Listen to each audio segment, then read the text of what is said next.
How to get rich, अमीर कैसे बना जाए। अमीर सब कोई बनना चाहता है, बट अमीर बनने के लिए जो प्रिंसिपल्स चाहिए, जो रूल्स चाहिए, वो ज़्यादातर लोगों को नहीं पता होते हैं। इस सीरीज़ में मैं आपको वही रूल्स एंड वही प्रिंसिपल्स बताने की कोशिश करूँगा।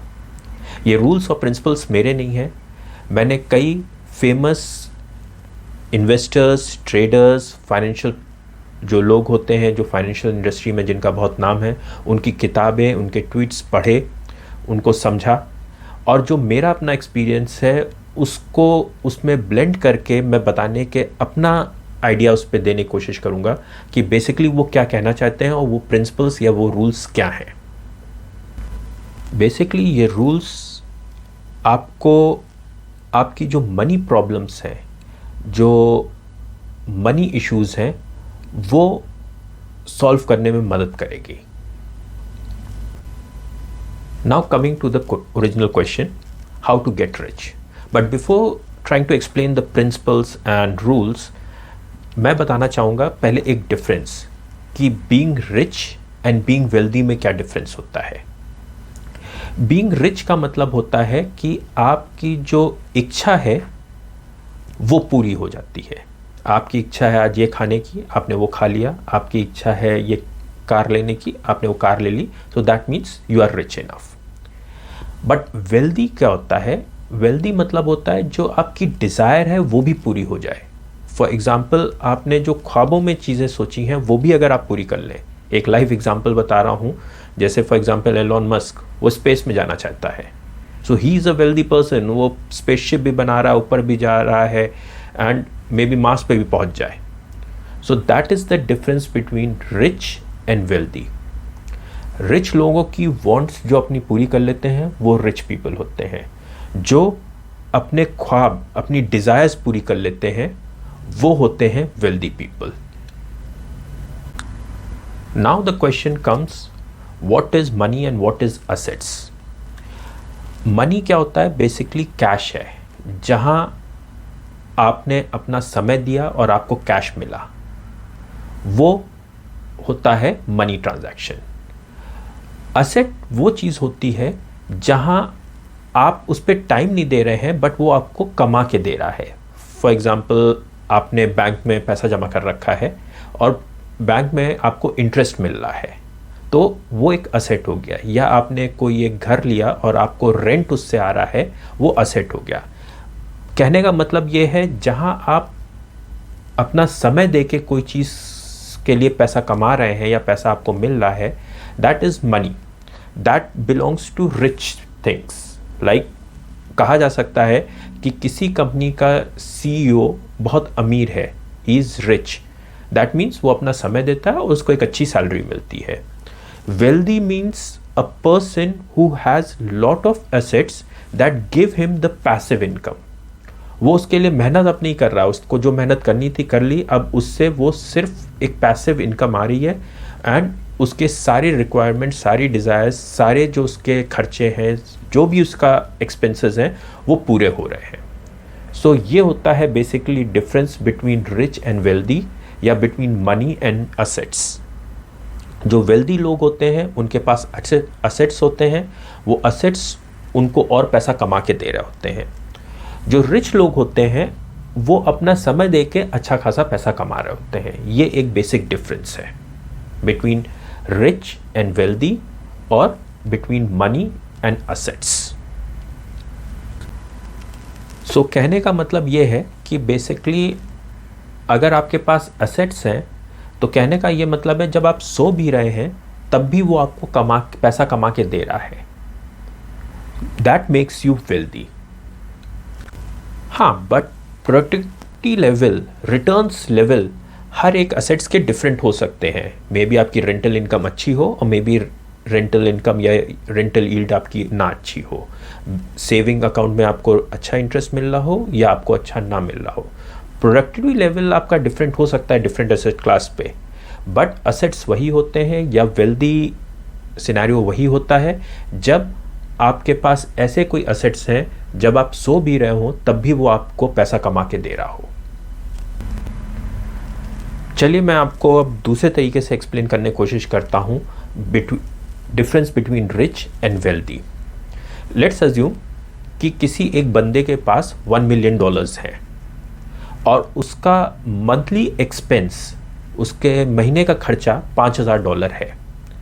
तो इस हिसाब से अगर वो $1 मिलियन मतलब $10 लाख अगर उसके पास हैं कैश में और वो $5,000 खर्च कर रहा है हर महीने, उसका एक्सपेंस है, तो बेसिकली उसको 200 महीने लगेंगे, 200 मंथ्स लगेंगे पूरा कंज्यूम करने में, पूरा खर्च करने में।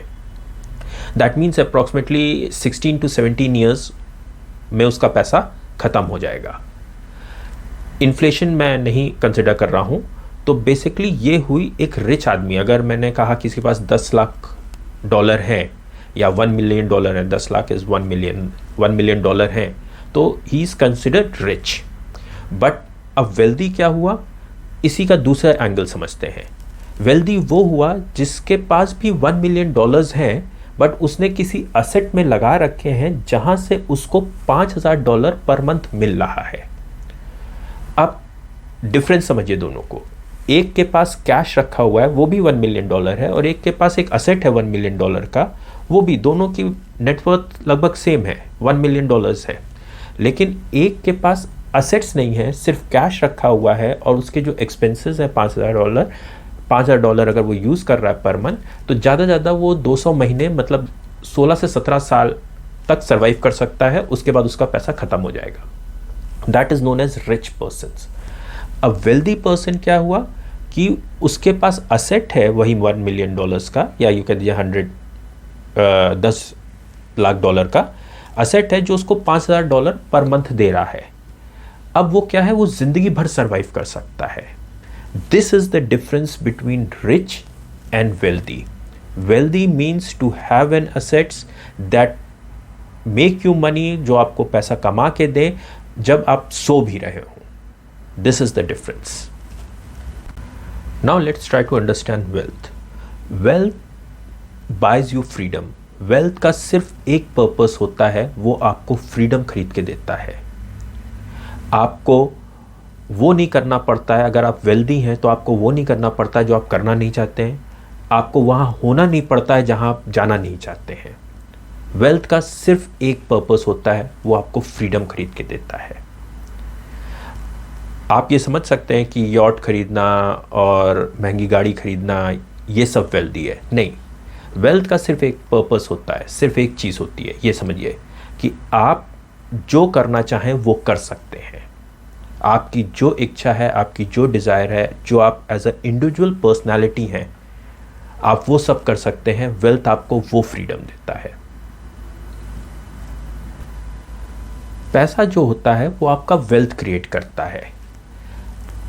प्रॉब्लम पैसे के साथ क्या है, पैसा अपनी वैल्यू समय के साथ खोता रहता है। जो बेसिकली लोग कह सकते हैं कि इन्फ्लेशन के उससे रहते हुए पैसा या मनी अपनी वैल्यू खोता रहता है। लेकिन असेट, जब आप उससे वेल्थ बनाते हैं या एक असेट क्रिएट करते हैं, वो असेट अगर आपका अच्छा है, आपने अच्छी जगह इन्वेस्ट कर रखा है या रिटर्न है अच्छा है, वो असेट ग्रो भी करता है, आपको कैपिटल गेन भी देता है और प्लस आपको एक पैसिव इनकम भी देने की कोशिश करता है। So that is the difference. Money का ट्रांसफ़र होके वेल्थ की तरफ डाइवर्ट करना is how you create your wealth. Money, wealth, assets, इनको रिस्पेक्ट करने की कोशिश कीजिए, इनको रिस्पेक्ट दीजिए, इनके नेगेटिव साइड में मत जाइए, स्टेटस गेम मत खेलिए। कहने का मतलब ये है कि देखिए, कई बार अंदर से लगता है कि मैं पैसा नहीं कमा पाऊंगा या आप अमीर नहीं हो पाएंगे, वेल्दी नहीं हो पाएंगे। So you start taking the negative stand. कई लोग जैसे कहते हैं पैसा ज़रूरी नहीं है, पैसा आपको हैप्पीनेस बाय करके नहीं देगा। वेरियस अदर लॉजिक्स आते हैं, नेगेटिव सेंटिमेंट्स आते हैं, नेगेटिव लॉजिक्स आते हैं। मेरा ये मानना है, या जो मैंने पढ़ा और मैंने समझा, वो ये समझा कि पैसा आपकी प्रॉब्लम्स नहीं सॉल्व करता है, पैसा पैसे की प्रॉब्लम सॉल्व करता है। आपकी जो पैसे वाली प्रॉब्लम्स हैं वो सॉल्व करेगा, आपकी जो और प्रॉब्लम्स हैं वो सॉल्व नहीं करेगा, उनमें वो मदद कर सकता है। तो try to respect the money. एक उसको डिफरेंट एंगल से देखिए, डिफरेंट उसके ऊपर अपना व्यू रखिए। एंड जब आप पैसे को रिस्पेक्ट देंगे, आप एसेट्स को रिस्पेक्ट देंगे, एक डिफरेंट एंगल से देखेंगे, तो surely wealth will get attracted to you. और जो लोग एक नेगेटिव व्यू रखते हैं कि आई डोंट नीड मनी, पैसे बहुत ज़रूरी नहीं है, वो भी बेसिकली स्टेटस गेम ही खेल रहे हैं। बट उनके मन में उनको कहीं पता है कि वो पैसा नहीं कमा सकते हैं, सो वो ये ऐसा डायलॉग मार के या ऐसा एक अपना बात कह के अपना स्टेटस एक सोसाइटी में इंक्रीज़ करने की कोशिश कर रहे हैं। अल्टीमेटली गोल उनका वही है, हायरकी में ऊपर जाना, सोसाइटी में ऊपर जाना। चाहे संत बन के जाओ, चाहे पैसा कमा के जाओ, दोनों का कह दीजिए एंड पॉइंट एक ही है कि दोनों ऊपर उठना चाह रहे हैं। So that is the thing. अगर आप ये समझ रहे हैं तो मेरा ये मानना है कि पैसे को रिस्पेक्ट दीजिए एंड स्टेटस सिंबल या स्टेटस गेम में मत फंसिए। स्टेटस गेम नेगेटिव साइड होता है, क्योंकि money is a zero sum game. किसी का पैसा जैसे स्टॉक मार्केट में है, किसी का प्रॉफिट किसी का लॉस, तो it's approximately a zero sum game stock market में। स्टेटस गेम भी ज़ीरो सम गेम है। कैसे है कि स्टेटस क्या होता है, हायरार्की होती है, एक के ऊपर एक के ऊपर कर। जो विनर है, जो टॉपर है या जो फर्स्ट है, वो एक स्टेटस है। जो सेकंड है वो स्टेटस है। फॉर एग्जांपल एक दौड़ में जो फर्स्ट आया वो भी स्टेटस है, सेकंड आया वो भी एक स्टेटस है। जो सेकंड है वो फर्स्ट को हरा के ही पहला बनेगा, तो मतलब पहले वाले को हारना पड़ेगा तब दूसरा वाला फर्स्ट आ सकता है। तो बेसिकली ये ज़ीरो सम गेम है। बट जो वेल्थ क्रिएशन होती है, जो पैसा कमाने का वेल्थ और एसेट क्रिएट करने वाली जो फिलॉसफी होती है, या उस मेंटालिटी में जब आप जाएंगे, वो ज़ीरो सम गेम नहीं होती है, वो बहुत ही पॉजिटिव सम गेम होता है। आप अपने लिए अगर वेल्थ बना रहे हैं या आप सोसाइटी के लिए कुछ कर रहे हैं, वेल्थ क्रिएट कर रहे हैं, तो लोग अमीर ही हो रहे हैं। 10th सेंचुरी में या 10 साल आप समझ लीजिए 50 साल पहले जो चीज़ें नहीं थी, आज कई लोग वो यूज़ कर रहे हैं। 50 साल पहले मोबाइल नहीं था, आज मोबाइल है। 50 साल पहले किसी को या 100 साल पहले किसी को नहीं पता था कि मैं किसी से अमेरिका में बैठ के लाइफ टू लाइफ बातें कर सकता हूँ। सो बेसिकली ये वेल्थ क्रिएट हुई। वेल्थ मनी नहीं होता है, वेल्थ कुछ भी हो सकता है। आपका मोबाइल, आपके लग्जरी आइटम्स, आपकी चीज़ें जो आपको सपोर्ट करती हैं लाइफ में, वो भी वेल्थ होती है। So have a positive attitude towards wealth. So basically when you are working towards creating your wealth, आप जब अपने एसेट्स बना रहे होते हैं, तो स्टेटस गेम में मत फंसिए। स्टेटस गेम ज़ीरो गेम है, जैसा कि मैंने अभी एक्सप्लेन किया कि हायरार्की होती है, आप टॉपल किए जा सकते हैं। लेकिन आप वेल्थ क्रिएशन में रहेंगे और आप स्टेटस गेम में नहीं फंसेंगे, तो आप अपने असेट्स बढ़ा सकते हैं, आप इंक्रीज़ करेंगे, आप negative emotions and negative sentiments में नहीं होंगे, and this will really help you in growing. ये आपको आगे बढ़ने की पॉजिटिव वाइब्स आपको देगा। एंड स्पेशली मैं आपको बताना चाहूँगा, स्टॉक मार्केट में ये स्टेटस गेम बहुत चलता है। ट्रेडर्स, इन्वेस्टर्स के बीच में, बिटवीन द ट्रेडर्स ऑल्सो, किन की स्ट्रैटेजी अच्छी है, किसका वो है। Stock market is a zero sum game, और या कह दीजिए अप्रॉक्सीमेटली ज़ीरो सम गेम है। सो वहाँ पे आप अपना मनी क्रिएट करिए और फिर असेट्स में लगाइए, बिजनेसेस में लगाइए, एंड अपने असेट्स को क्रिएट करके अपनी पैसिव इनकम जनरेट करने की कोशिश कीजिए। स्टॉक मार्केट के आप स्टेटस गेम में मत फंसिएगा, नहीं तो जो नेगेटिव साइड है आप उस साइड चले जाएंगे, एंड फिर जो वेल्थ क्रिएशन आपका है वो नहीं हो पाएगा। अब बेसिकली मैं आपको ट्रेडिंग एंड इन्वेस्टमेंट्स का डिफरेंस बताता हूँ। Trading is creating money. अगर आप अच्छे ट्रेडर हैं तो आप पैसा क्रिएट कर रहे हैं। Investment is like creating your wealth. आपने असेट बाय किया, आपको डिविडेंड भी मिलता है, स्टॉक स्प्लिट भी होता है, कॉर्पोरेट एक्शंस होते हैं, और वो बिजनेस अगर ग्रो करता है तो आपका पैसा विदाउट योर एफर्ट्स ग्रो करता है। So this is the difference. तो जो ट्रेडर्स होते हैं वो बेसिकली रिच मेंटालिटी वाले होते हैं। जो इन्वेस्टर्स होते हैं वो वेल्दी सेगमेंट वाली मेंटालिटी वाले लोग होते हैं.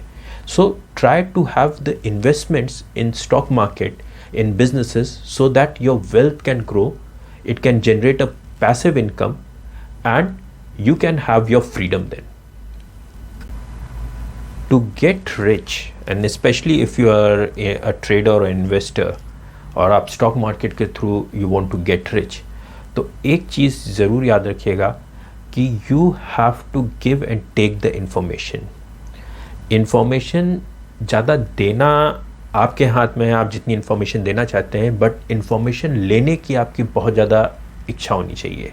जहाँ से जो भी नॉलेज, जो भी इन्फॉर्मेशन आपको मिल रही है उसको कंज्यूम करिए और फिर एनालाइज करिए कि आपकी जो स्ट्रैटेजीज़ हैं वो बेसिकली उन जो इन्फॉर्मेशंस पे कैसी हैं, पॉजिटिव है या नेगेटिव है. और स्टबन मत होइए, एडमिट नहीं होइए कि ये स्ट्रैटेजी वर्क करती है, ये टेक्निकल एनालिसिस काम करते हैं, ये इंडिकेटर्स काम करते हैं, ये फंडामेंटल पैरामीटर्स काम करते हैं. एडमिट मत होइए, जो भी इंफॉर्मेशन आ रही है इंफॉर्मेशन आने दीजिए, अपनी स्ट्रैटेजीज़ को चेंज करते रहिए एंड अपनी स्ट्रैटेजीज़ को इम्प्रूव करते रहिए. That is the only way to survive, to grow and to become wealthy. जब इंफॉर्मेशन आपके पास आए, कोई भी information, whether in the kind of news और कोई स्ट्रैटेजी के फॉर्म में या कहीं भी, उसको एनालाइज ज़रूर करिए, उसको ओवरलुक मत करिए. इंफॉर्मेशन आपको जो देनी है वो आपके ऊपर है कि आप कितनी देना चाहते हैं, बट जो इंफॉर्मेशन आ रही है उसका कोई भी आप किसी तरीके से बंद मत करिए. जहाँ से भी आ रही है, जैसे भी आ रही है, किस काइंड ऑफ इंफॉर्मेशन आ रही है, आने दीजिए.